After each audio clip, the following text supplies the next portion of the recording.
Imagine a small, quiet town in Belgium. No massive industrial complex, no towering skyscrapers. Just a group of local gunsmiths who, over a century ago, banded together to fulfill a single contract. Now imagine that this exact same group would go on to build weapons that would be carried by over 100 different countries, outsmart the Nazi war machine from within their own occupied factory, and quietly become the most dominant force in modern military history. You might not know their name, but you've definitely seen their work. This is the incredible untold story of FN Herstal. When we talk about the titans of the firearms industry, names like Colt, Smith, and Wesson, or Glock usually dominate the conversation. But hiding in the shadows of these giants is a company that has had a far more profound impact on global conflicts than almost any other.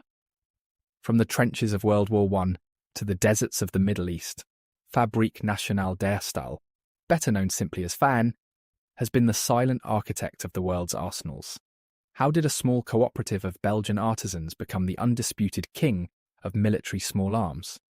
The answer involves a brilliant Mormon inventor, a daring resistance movement, and a rifle that became known as the right arm of the free world.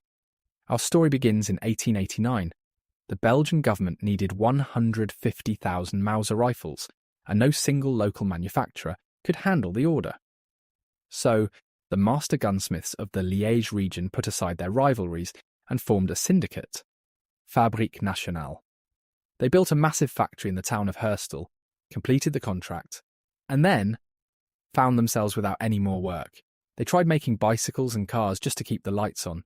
It looked like FN might just fade into history as a one-hit wonder. But then a man crossed the Atlantic with a design that would change everything. That man was John Moses Browning.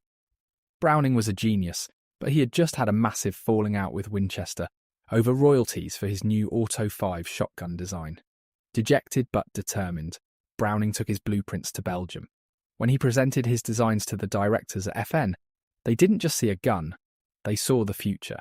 They immediately agreed to manufacture his designs and gave him the royalty deal he wanted. It was the beginning of a beautiful, highly lucrative partnership.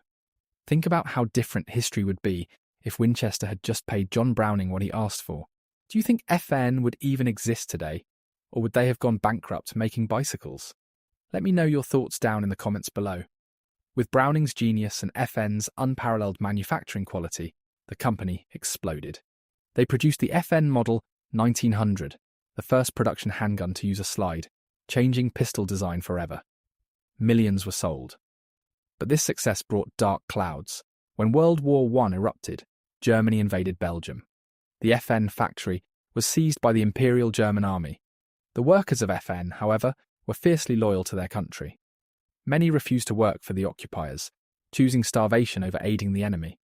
Some stripped vital machine parts and buried them, rendering the assembly lines useless. The factory was heavily damaged, but the spirit of FN survived. After the war, FN rebuilt from the ashes. John Browning returned, and together they worked on what would become his final masterpiece, the Browning high-power pistol. Browning tragically passed away of heart failure right at his workbench at the FN factory in 1926. But his protégé, Dieudonné Saïve, finished the design. The high power became a massive success, adopted by over 50 armies worldwide, but peace in Europe was short-lived. In 1940, the Nazi war machine rolled into Belgium. Once again, FN Herstal was captured. This time, the German High Command knew exactly what they had. They immediately repurposed the factory to build weapons for the Wehrmacht, particularly the high-power pistol. But this is where the story of FN turns from a corporate history into a spy thriller. The Belgian workers were forced to build guns for the Nazis, but they weren't about to make it easy. If you're fascinated by these hidden stories of resistance during World War II, hit that like button. It really helps the channel uncover more incredible history like this. The workers engaged in systematic sabotage. They would subtly alter the heat treatment on firing pins so they would shatter after a few dozen rounds. They misaligned sights just enough to make the guns inaccurate, but their greatest triumph wasn't just breaking guns, it was saving the future of the company. Before the Nazis could fully lock down the facility, Dieudonné Saïve and a few key engineers realised they had to escape, and they couldn't leave empty-handed. Under the cover of darkness, risking execution if caught, They smuggled the complete blueprints for their most advanced weapons, including the high power, out of the factory. They embarked on a perilous journey across occupied Europe, eventually making it to Great Britain. There, they handed the blueprints over to the Allies.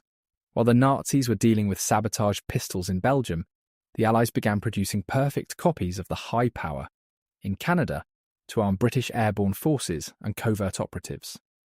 FN was fighting the war on both sides, but only one side was getting the good guns. When Belgium was liberated, the FN factory was a bombed-out shell. The retreating Germans had stripped it of machinery and left it in ruins. But Sive returned, and he had a vision. Drawing on lessons learned during the war, he set to work on a new battle rifle. He wanted something reliable, powerful, and adaptable. The result was the Fusil Automatique Léger, or the FN FAL. The FAL was nothing short of a masterpiece. Chambered in the new 7.62 NATO cartridge, it was durable, accurate, and hit like a freight train. It was so good that practically every non-communist nation on Earth wanted it. Over 90 countries adopted the FAL.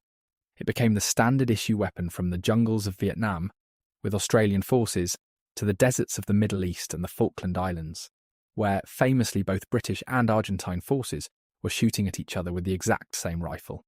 It earned the nickname, the right arm of the free world.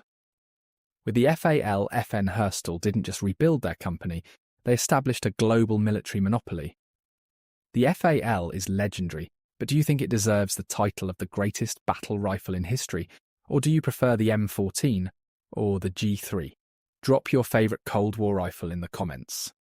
You would think a company might rest on its laurels after creating the most successful battle rifle in history. Not FN.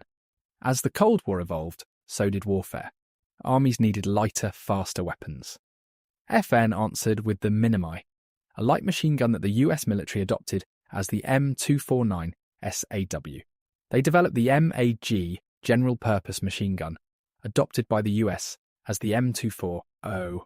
Today, if you see a US tank, helicopter, or infantry squad, there is an overwhelming chance they are laying down suppressive fire with a weapon designed by a small team in Belgium. In the 1980s, when NATO needed a personal defense weapon that could pierce Soviet body armor, FN created the P90, a futuristic, space-age submachine gun with a top-loading magazine that looked like it belonged in a sci-fi movie. And in the early 2000s, when US Special Operations Command wanted a modular, reliable assault rifle to replace the M4 in extreme environments, FN won the contract with the SCAR. If you've made it this far and are enjoying the deep dive into the shadow empires that shape our world, make sure to hit that subscribe button. We explore the untold history of money, power, and industry every single week, and you won't want to miss what we have coming next. From a temporary syndicate of rival gunsmiths trying to fulfill a single Mauser contract, to a global powerhouse that equips the most elite Tier 1 operators on the planet, FN Herstal's journey is unmatched. They survived 2 devastating occupations, smuggled their own secrets to the Allies, and consistently out-innovated the massive military-industrial complexes of superpowers.